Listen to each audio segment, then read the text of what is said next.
Yeah. There we go. Zoom's doing its job. Okay, let me introduce Manhin today, our guest. I have met Manhin pretty much as soon as he graduated from bootcamp. And so I have observed how Manhin sort of, gone through the entire 4 years of like progression through his career. And he's undoubtedly one of the best designer I have worked with.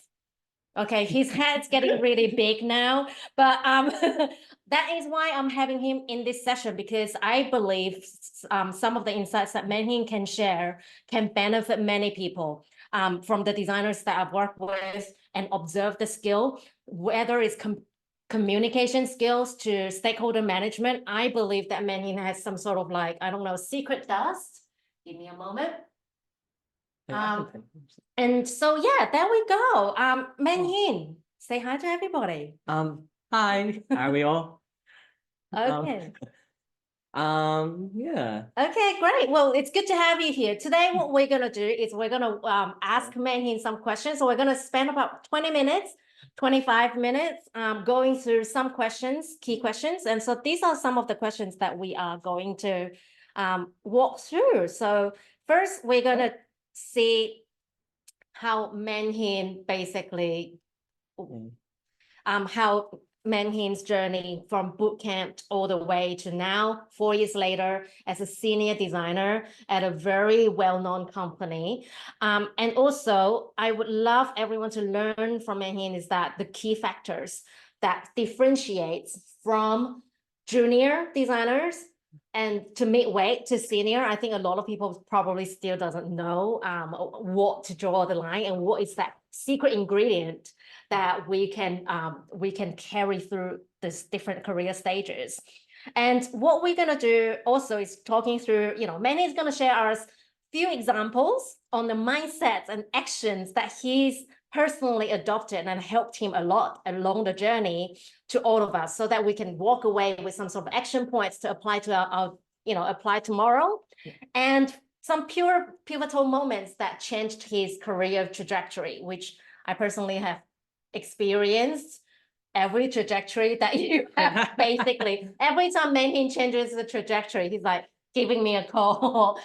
So I feel like I've observed the entire progression, and now you're at it's an admirable state you're at, and yeah, excited to share your journey. So Manhin, walk us through what's your journey from the moment you graduated from bootcamp.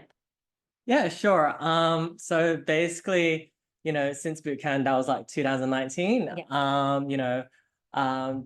Did a bootcamp basically. COVID hit, and not gonna lie, career was really just work, and I was putting my hand up there to like many places, just kind of seeing whatever opportunities there are. And what's funny is the fact that the kind of first proper gig was actually like with you at a what was it called again? Pro bono startup. Yes. One another. Yep. And it's interesting because the role wasn't even like a UX designer. It wasn't even like a product designer. I literally put my hand up for even the role of a UX writer. Yep. And that was like the first gig, and helped out with writing tone of voice, copy and stuff like that, like how we write CTA. And basically a whole year of just taking a lot of different gigs, like just putting my hand up wherever you can, like whatever opportunities are there.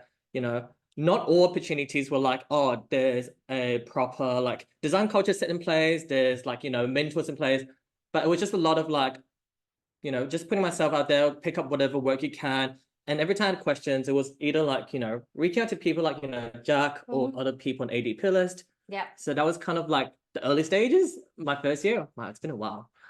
And then from there, what I went into was agency.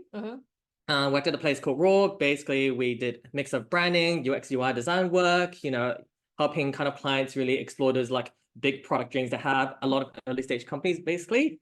And it was really kind of like a great experience to kind of put yourself out there, learn about different industries, just take on bits of different work. For example, even as a designer, I wasn't really much limited just like, doing the work. It wasn't just like doing UX UI design work. It wasn't just like doing research. A lot of the job also came into like, managing clients, talking to clients about like, project scope, why we do certain things, and trying to sell, even like pitching, like, design work to me, like, oh, we believe we can best help you because of XYZ. Yep. And that was really interesting to kind of work, not in-house freelancing role, but more into like approaching clients. And that's where, I had a really interesting kind of moment where I love crafting moments, but I wish I could delve into more of that kind of like strategic mindset of actually like understanding what problems to solve, really maybe like setting up like a roadmap, because that was some of the experience I got to do in agency. And that's where I actually joined IKEA, like, hopefully you guys know, but as a product manager, and I learned absolutely heaps about like building business cases, and also talking about like, why we do something, why we don't, what to prioritize, how to get stakeholders to buy in, who to kind of loop in, all those kind of like much more soft skills, I would say. Yep.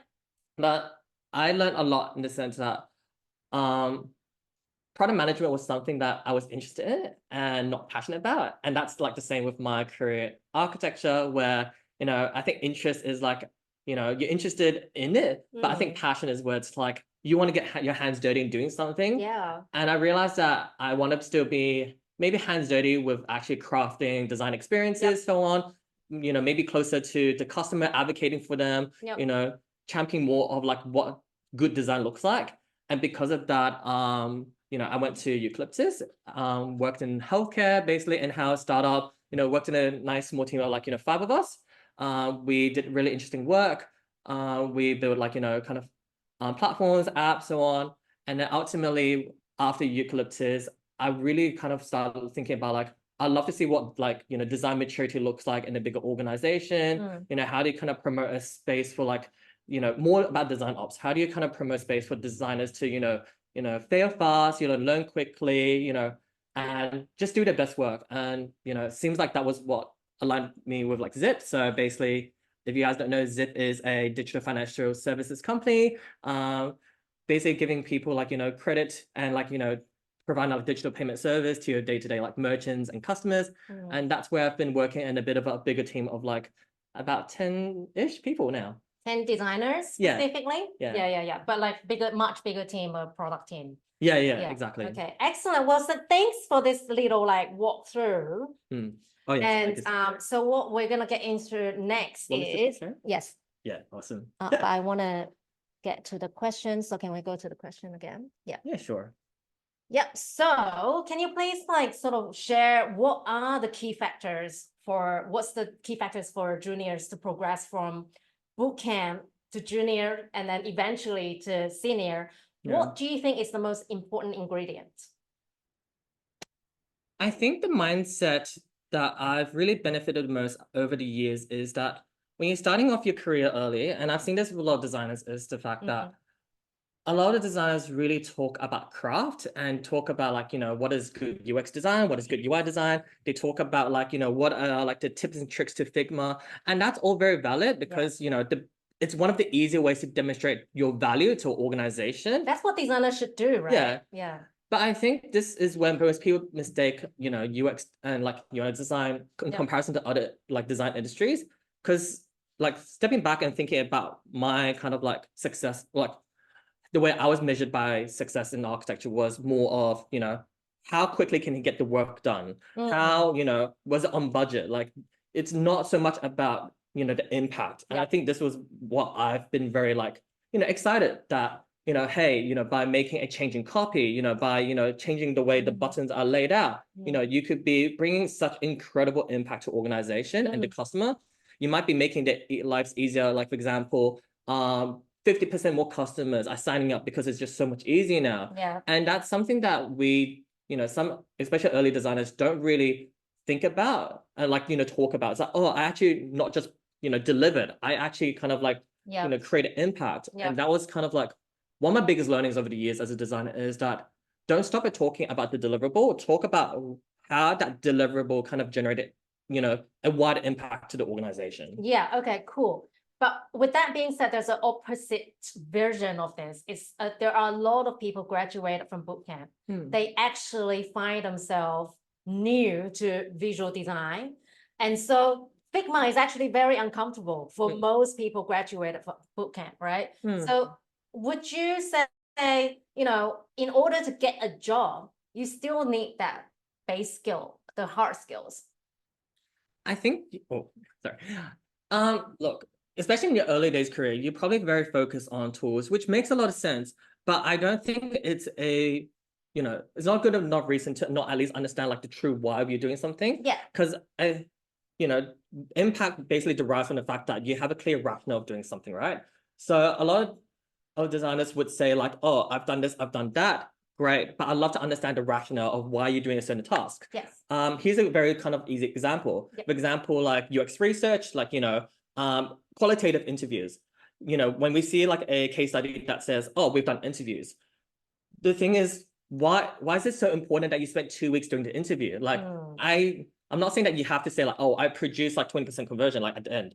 Like your early days, you haven't really proved in that. So that's understandable. But at least tell me, for example, if you've chosen a certain methodology, tell me why. What's the impact of, are you generating value or are you trying to reduce loss?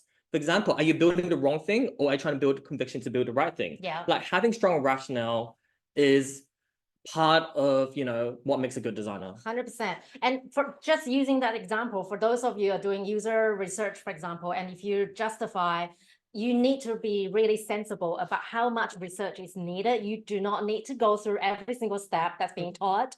Never. Just use your common sense on how much research is enough for you to gain the confidence to reduce the risk. At the end of the day, research is all about reducing risk. That's it, like, right? So if you can prove the point to reduce how much risk, that's the value you're delivering with research. So, but with that being said, going back to it though, still need, I have worked with designers at the beginning in their career, and they find it really hard to get any job. Because most company hiring junior designer, they look at the hard skill. So what do you say about that? That like they're really just focused on hard skills, or yeah, when you hire junior designer and if they can't do Figma well, would you hire them still? If you have low budget, who would you hire?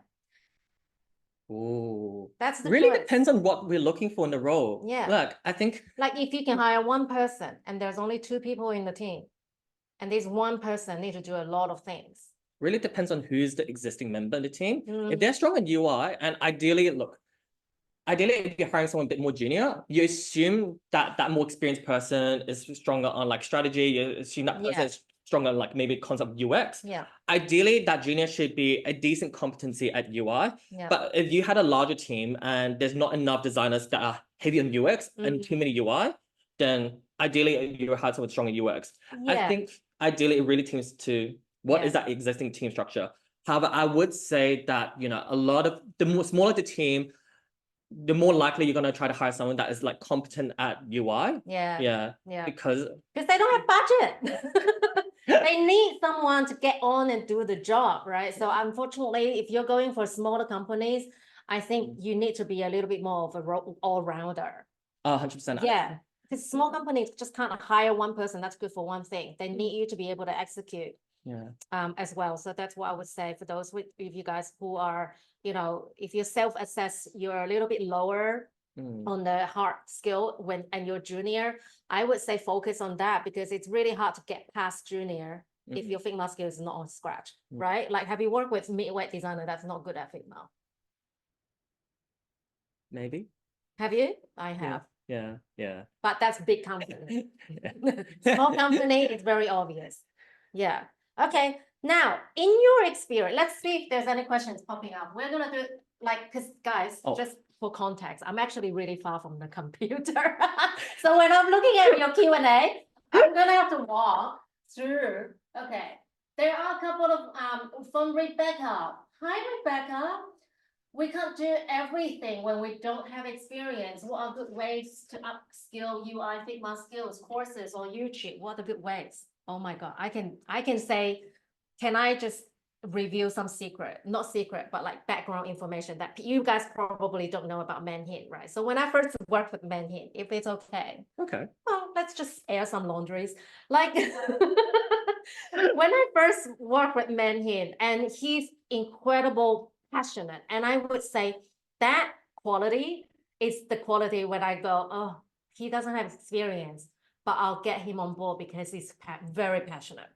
And he's not only just passionate. When you first starting to do Figma, it's like kind of like the first time you're doing a real project, right? So I was really sort of like harsh a little bit, right? Like critiquing on your work. I'll be like, why is that line there? What kind of decision did you make to choose that color? Why is that rounded and that's not rounded? Like every single design decision has to have a reason behind it. And so every time when I throw these kind of things on Manhin, he's immediately going, okay, cool, can you explain to me why you think that way? And he would go back and reflect, and he would just work on the Figma file for the whole night, for the whole week. And like literally weeks later, he's like the strongest Figma person in the entire team. Like, and I think that is the quality, guys. Like, if you just need to get on it. It's kind of like if you're a chef, you've got to get into the kitchen. All right. So I'm done with my analogy. That's it. Memorizing is good. Yeah. So people are sharing tips. Fantastic. Let's go into the next one. Great. So in your experience, so we've done that. Can you maybe give us some like actual examples on the mindsets and actions you've personally adopted in your journey? And those mindsets, you think those mindsets and actions helped you step up, help other people see you as a, not just a junior designer? Sure. I think for me, I know when you study, UX, it does say user experience, but the one kind of like aha moment I had basically was when I started work, like, when I started working, you realize that, it's not just all about the user, and, that might kind of like make a few people really sad. They're like, oh, isn't it all about the customer, the end user? But realistically, I think you just have to remind yourself, like, how did you get this job? It's a business organizing, like, it's a business organization that's technically hired you to do something, right? Yeah. I think this is where you really need to balance between like, how can, using business resourcing, the team, and what we can offer based on our branding, how we can deliver value back to the customer, and they kind of like bring it back to us. Like there's that kind of like, I love this word used recently at work. It's like flywheel, but it's like both sides are empowering each other. Yeah. So it's like, it has to be a mutual kind of exchange. It can't just be one-sided, because you have to think about, like, for example, a customer wants this, but we in our, within our capacity, like, do we have enough edge? Do we have enough kind of resources to kind of like, build that experience? And that's where, this concept of like, we have to be a bit more, there's MVPs, there's being lean, but it's more about that practicality of like, what is something that we can realistically build for the customer? And once you kind of unlock that mindset, it's that, it's a push and pull relationship between like business and customer. Yep. And I think that's where you start being more of not just an advocate for the customer, but you also become an advocate for like understanding like, the business. Because I guess my second point is actually, just working with stakeholders, like, because I think a lot of designers in the early days, they're like, Eng doesn't understand me, or kind of like, the legal team wants me to change this whole thing and that kind of stuff. Yeah. But I really love, like, I've really learned to love working with stakeholders over the years. And that's because I feel like every time I work with a stakeholder, instead of thinking of them pushing back, they're actually enriching the experience I'm designing. They're actually helping me understand the limitation. And that's something that I've learned over the years really is, it's not about just being empathetic to, the customer, the end user. It's actually also about being empathetic with your day-to-day stakeholders, because, you're in it for the long game. You're in this organization to, I'm speaking from like more of like in-house organization experience, but ideally you kind of like have a positive relationship with your stakeholders so that, ongoing wise, it's a bit of a ripple effect. Like if we all kind of like positively work together so it's the same and be aligned to the same goal, we're gonna produce something amazing. And this is where I really just believe that, it's not about, it shouldn't just be the designer show. It should really be like, how do we all collectively align in helping, not just the organization, but the customer achieve each other's goals? Yeah. And so I think if we break it down to an actual real example. So for example, if you're working with a product manager, right? Yeah. Tell me what is the most important thing for a product manager? Yeah, I think this is where it gets interesting. Like a product manager is going to be, has a few kind of OKRs to really hit. For example, my team back at, for example, and one of the startups was really focused on like retention and engagement. Yep. Like they're going to be really focused on like, how can I move that metric? How am I going to get more customers adopting our product? How can I stop them from churning? Yep. And I should be trying to understand like how can design or how can, I really help them, achieve those. Yep. And for example, maybe that's the most basic one, but there's counter metric too to that. So that's an interesting one because every single time there's a metric, there's always a counter metric. So for example, how can we help user acquisition, increase user acquisition?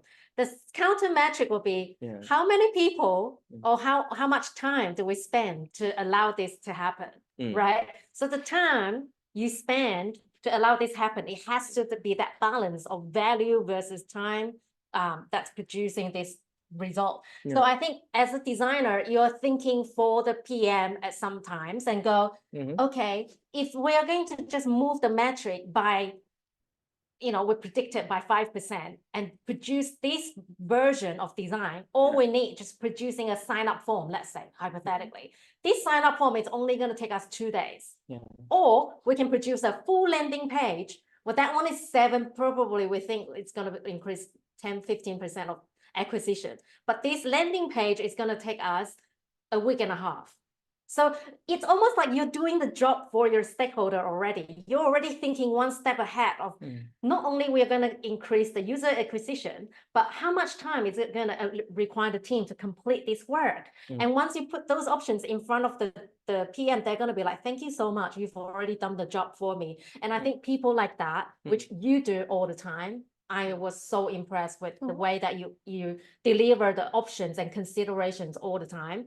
It's that you're making whoever that's working with you, the job's so easy. And that's why I think, well, from my observation, that's one of the key ingredients and mindsets. So I think that's probably a lot for a lot of people. I'm going to like slowly walk to the computer and see if you guys have got questions. Bear with me. Okay. Someone says, do you think age is an issue? That is BS. Age is not an issue. Hang on, let me just ask Manhin because he's the guest. Do you think age is an issue in our industry? I like to think not. I don't want to tell you how old I am, but I like to think not. I don't think so. I haven't had I guess it's hard for me to say because I haven't personally experienced it. Yeah. And I haven't, heard from others about it, I think the biggest example is you see all these like biggest design influence leaders in the world, like Johnny Ive. The dude is probably, I don't know exactly how old he is, right? But he's probably at least 55 years old, I would say. Sorry, Johnny, if you're looking at this and if you're less than 55, I'm just throwing out numbers out there. But I'm just saying that there's a lot of great designers out there that is not exactly 25 years old. So please don't let that hold you down. Okay, what are some of your strategies, Manhin, question for you, for continuous personal and professional development? I have something to share at the end of this, but you can say, what's your strategy for your personal development? Professional development. I think for me, I wouldn't say I time this a lot, but I think every half year, I'm always kind of like taking time to really step back and reflect on what are my next steps like? And really kind of like critically thinking like, is this organization kind of help me kind of like, gonna grow? For example, like maybe, yes, the organization is going to help you grow, but not grow as quickly as you want. And that's fair. Like, if you find yourself wanting to grow more, that's, completely, I understand. So I think every half year, I'm always kind of just sitting down with myself, maybe I take myself out for, a nice coffee and that kind of stuff, sit down. And I've just sat there and been like, what do I actually want to actually get better at? Because even, for example, this concept design ops, it's something that I think really came from, the more I've progressed in my career, the more I've really been interested in this idea of psychological safety for designers, empowering them, because I felt like this is something I would love to have and provide to other designers. And because of that, that's kind of helped me kind of strategically gone down to a bit of a larger organization. Yeah. I think taking time out just really to reflect on what you want next. That's a perfect answer because that's exactly how I observed you. Yeah. So Manhin, right? This guy's probably every single half a year, he would be like, should I be taking this course? What do you think about this? And so he's always proactively reflecting on what he have now and what he doesn't have. So I think that self-reflection is so important. And as soon as you realize, because you're reflecting your day-to-day deliverables and receivables, what Manhin does is he works in a company and he will be like, this is what I'm doing all the time. I'm getting pretty good at this. What else is out there? So he would then question, have I learned all the things I could from this company? And if I have, what's my next step? So he's already thinking ahead a lot of the time. And so by the time he's planned to apply for the new job, he's already got himself super ready for the next role. And he doesn't stay in the same company if it doesn't help him to grow. That's so important.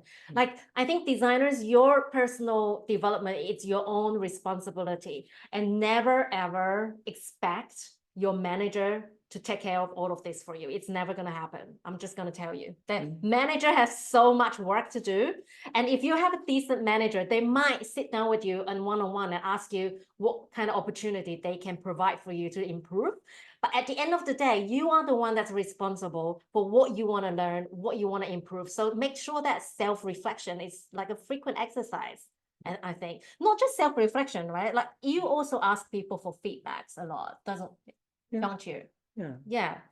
I think, that self-awareness piece is like, constantly asking for feedback. Yeah. Like, my current team, I really love the fact that we're very, honest about, giving feedback to one another. It's like, is there anything I could do better? Yeah. Is there anything I could, or what have I done well? What haven't done well? Like, I think being surrounded by similar people of that kind of attitude really helps too. So I think I like this. There's this saying, I just heard this podcast over the weekend, and there's this saying from this founder, and he's like, all I'm doing, I'm just trying to position myself and the company under the apple tree.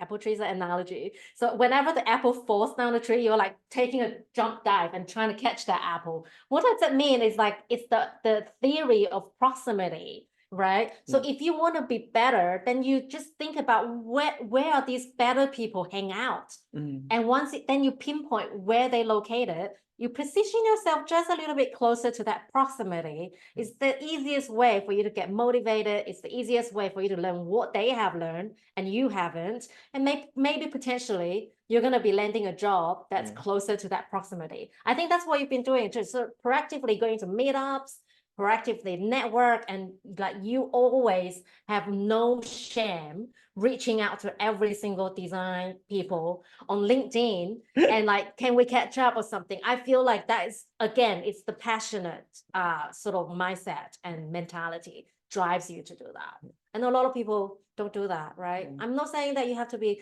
you're introvert and then that's fine, you're shy, that's fine. But like, I think still introvert can put yourself out there. You can share your insights, all of that. Yeah. Okay, cool. All right, last question, guys. What are the pivotal moments, do you think, that marked your career success? Did we already have?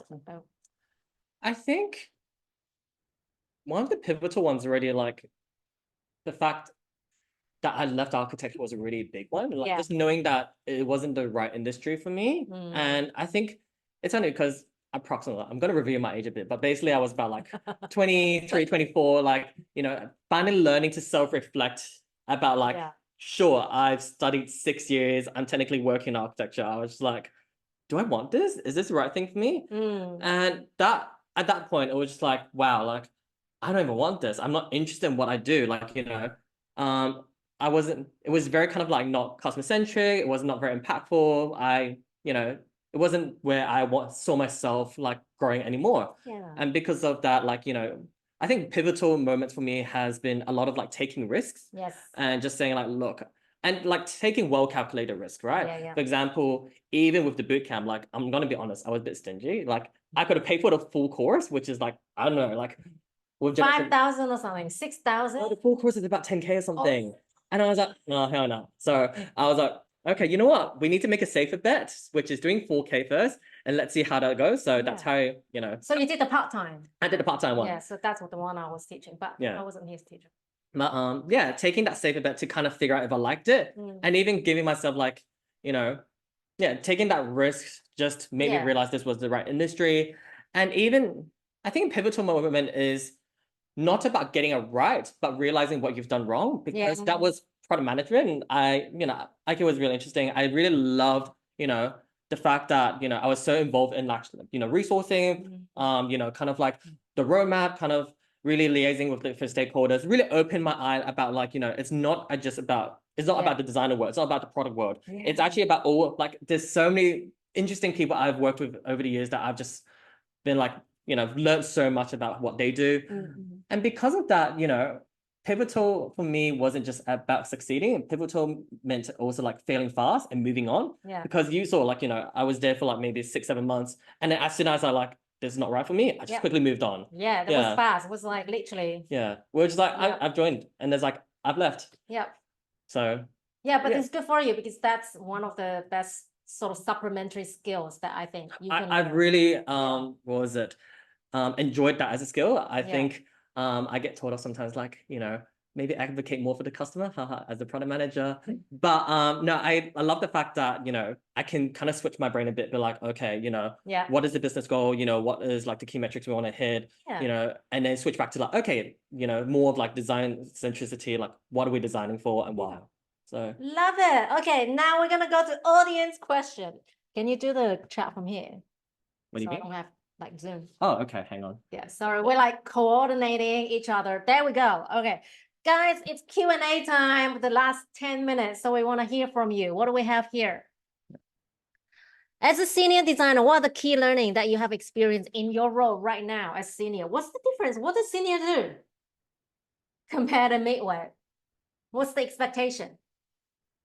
Oh my God, I'm still relatively new to the role, so can't say too much, but ideally what I've seen also in the past and also from what I'm experiencing is that, yes, you're pretty much at a position where you're really entrusted with knowing, the skills, you can do the work and everything, but you're not just focused so much on the skills anymore. You're focused about not just doing the work, you're also focused on like, marketing that value out, like, kind of learning how to share about communicating your work. And I think that really helps people separate from like, more of a junior, mid to like a senior. And I also feel like just because you haven't been promoted to senior, what I've also seen in the past is that, certain organizations, the way they structure is that they look at senior as a bit of like a, trusted source of specialization sometimes. So certain organizations, they might have this product designer who's senior because they're more specialized with research, or someone that's more specialized with UI and design system. And so that's why it's like, don't take it at heart if you don't get promoted, because sometimes it's more like the organization is not looking for that, like, I guess more senior person to be guiding that.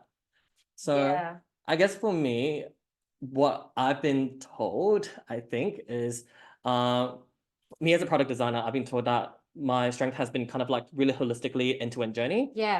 Instead of just thinking of like designing that one moment, been thinking about really like, marketing comms, how do you actually not just like, use it, how do you actually make it aware, discovery, all the way to like adoption, kind of like getting people to talk about it, what does ongoing usage look like? So more of like a holistic life cycle. Yes, I think awesome. And I think that also comes from the product management skill set a little bit, because you've got to think about, once you're a designer, what's the go-to-market? How do you go to market? How much money, how are we going to test this?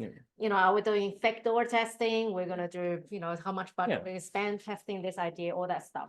Okay, so I think, as a senior designer, that's definitely some of the key skills. I'll add one more though. I think facilitation skill is one that a lot of people don't talk about, and I think it's so important.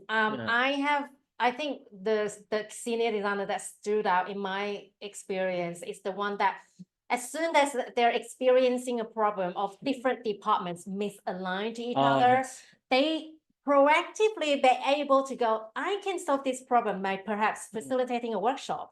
And this workshop, they would design a workshop based on 1 hour, 2 hour, or whatever, right? And they will be able to pull different people from different teams together and start to influence the alignments across different teams. And I think that is the kind of skills you're starting to see these kind of skills develop from senior, and that would start to tell me this person already have that skill set to develop into the leadership, because that's all leadership skill. It's all about facilitation. And I think it's also not just about like demanding the saying that, hey, we have to do this, but it's actually just bringing all the voices in the room, kind of like, just harmonizing on like, what do we think is the next kind of like thing we should be working on? And I think it's that kind of like alignment. It's about that kind of like collaboration. I think that has been something that I've had to learn over the years, not just being like, it's me against it. It's more like, it's us. Let's, try to work towards together, something together. And that's where it's like not demanding, but, trying to control in the sense that, how does everyone feel like they're heard? Because that's the biggest thing is 100%. The more junior designers I've also seen is that they don't make their stakeholders feel heard. And what I've also realized is that the more I help my stakeholders feel heard, understand their pain points, think about how, the way I'm designing something could impact them. Because what if I design something that's going to increase customer experience, like customer service scores by like double fold, right? What if I get a company sued because I wrote something that was not, legally, exactly. And once you kind of make your stakeholders feel heard about their pain points, like legal doesn't want to get sued, customer experience doesn't want to have to do with all these customer calls. If I'm always constantly thinking about how I can not just help the customer, but how I can help the others benefit, that's what I think my biggest learning as like, through my career. Oh gosh, I want to hire you. Okay, I've missed a couple of students. I'm seeing a lot of oh, hi Jenny, a lot of familiar people. What's the one piece of advice you would give to your younger self? What's funny is like, I realized I didn't want to do architecture already when I was finishing up my bachelor's. And if anything, my advice to my younger self would be like, the earlier the better, like take those risks, And it's not just taking the risk, but it's also like looking back at like, what are kind of like, do you have something to fall back on? But also kind of like, if you were to do this risk and it doesn't work out, what are your losses like? And for me at that time, I could still like live at home and everything. So that's why I was like, still got savings in my account. I was like, just kind of got to go for it. Like, there's no mortgage, there's no children and everything, no kind of like loan payment. Like, probably this is the best time to do it. And I wish be single and be mortgage free, basically. Like, I think, it's not saying that the later you do it's bad. But if you feel like something doesn't work, just make the change right now, basically. If you've done it twice, 3 times, and it worked out well for you, you make the right decision because it trusts your gut. I think so many people, a lot of people just stay there and like dwell. And I think sometimes what I've also learned is that trusting too much on having a plan B is also a good one, maybe. Like, I feel like when you get too comfortable and it's just like, oh, it's okay, I can fall back on this option. Something that really helped me project, like, go for like, UX design was the fact that I just said, okay, I had technically something to fall back on, but I was like, I just kept reminding myself, look, there's something to fall back on, but there's not plan B. You only have a plan A and it's to get into this industry. So, and I was like, so pretty intense to just like, I need to get in. I don't care. I'm going to make it happen. I'm going to make it happen. I like that mindset because you kind of just go for it. It's almost like you just gave it yourself 150% of the engine power. Rather than, just 80%, I'll be fine. Because you kind of just have to go for it. Like, if I didn't kind of like go for product management, like, at IKEA, like, I would probably still be sitting back here and be like, what if I didn't go for it? And I'm like, sure, it's not the right role, but like, I'm so like damn grateful that I went for it. I think so. I think that actually gave you a lot of like side skills that become that's what sets you apart. Okay, now would you say you are a risk taker or risk aware? Averse? Was it risk averse? Sorry, I can't see. Oh, it's risk averse. Oh, sorry, I'll skip a question. I'll come back to it. Are you risk taker or risk aware? I think in terms of career, I think I'm definitely more risk taker. I just, But you would never quit without a job lining up. Yeah, generally, yeah. Would you? If you don't have a job lining up and that this current job doesn't suit you, not zip, like whatever. So this is where it's kind of like you have to evaluate like your choices. For example, like financially, I was calculating and I was like, look, if I need to take some time off, I can. So that is probably like a good reason to say, oh, maybe I'll take some time off, right? I think it's just calculating all risks, like, all the factors. Like, if I don't have this job, what is the consequences? Or if I really need time off, like, how much time do I, can survive on this, right? Yeah, but I would say everyone, that's why my secret is always have 1 year of emergency fund, because sometimes it happens. Oh, yes, sir. It happens, it just doesn't work, and your mental health trumps everything. You just gotta go. It happened to me once. Yeah. Anyway, let me go back to one other question I accidentally skipped. Oh. How do we identify how much research is required? Is it based on an effort impact matrix? Oh, I have my own little method. I don't have the most defined method. I have a method. What's your method? I think first, Yeah, when you sit with research, you go back to the idea, which is, you're trying to build confidence, right? You're trying to reduce risks, right? But for example, like, what is actually the risk of not doing the research? I think you need to step back that. For example, is something, for example, we want to test whether customers, is this going to improve conversion, right? And if it's a landing page and you're trying to just change a copy and that takes like 5 minutes, does it make sense to kind of like do 2 weeks of qualitative research, right? So I think this is where it's kind of like, you have to think, one way of looking at it is like implementation and effort. Is it worth doing 2 weeks of research when you can just probably kind of like do a 5-minute change on landing page and test it out, right? The other thing, it's really kind of like, why are you doing? What are you trying to build confidence towards to? And, are you trying to build confidence in the sense that you're trying to really understand why? Or are you trying to understand like how much it's going to impact? For example, like, X number of customers don't use something or like dropping off, but why? Like, because, and that's where you have to not just position it as like, oh, it's good to know. You have to position it as like the consequence of not actually understand why X amount of customers are not doing this. If we do the wrong thing and it takes like 4 weeks to build, you're wasting 4 weeks time. And I love even just sometimes crunching numbers like, oh, if it takes 6 engineers, to do 4 weeks of work, probably that might be like 10 or 20K to build. Yep. Whereas if you did like 2 weeks of research and it's like technically like one person vouchers, it becomes like, maybe like, I don't know, $5,000 there, then that's how I kind of usually think about what is worth doing or not worth doing. And then, vice versa, thinking really about like quantitative research, like, surveys. You've heard customers saying that I'm not happy with this, I'm not happy with that. Great. Then maybe it's really kind of like sizing it and be like, oh, how much customers are going to be impacted if we fix this? So is it going to impact the revenue? Yeah. Financial goals. So if you look at like, 80% of customers are actually frustrated and tell you that that's the reason why they left. Yeah. Sounds like a pretty good reason to maybe work on that initiative. Yeah.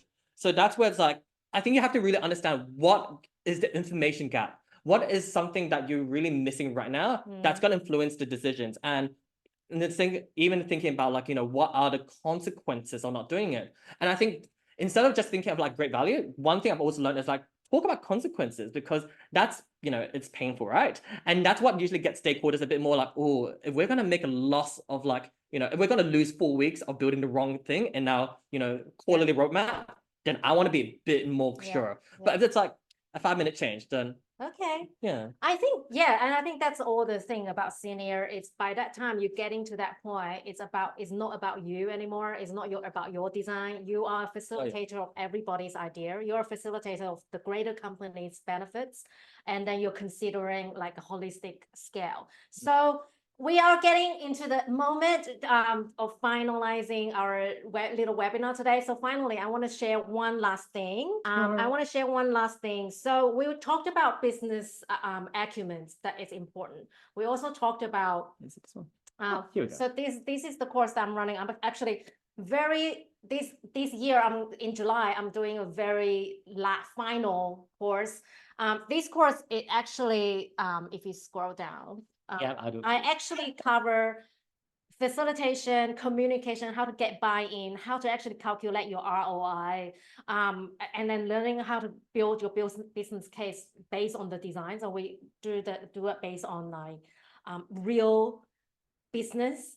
And at the end of the course, I also have a specific lesson to teach how to plan your career and follow your own journey instead of following, whoever, all the noises out there. So this is the last time I'm going to do it this year. And then after this, I'm going to break it down, and it's probably not going to be an in-person live course. So this is the last one I'm going to do in person with the full package like this. And so, everyone, I'm going to probably email out you can get, if you enter this code is Epic Designer, if I don't 15 will get you 15% off to the next cohort, and it's only going to be 20 people maximum intake, and we're all going to be working together, collaborating, and yeah, getting results out of this. So hope you enjoyed today's session. Awesome. So good to have everyone here asking questions. I'm going to download the questions actually, and I'm going to share further insights on LinkedIn and tag this guy on LinkedIn while we both, comment on further question if we haven't had a chance to answer today. But otherwise, thank you so much for tuning in. It's been fabulous fun. Yeah. I love it. Thank you for tuning in. Thank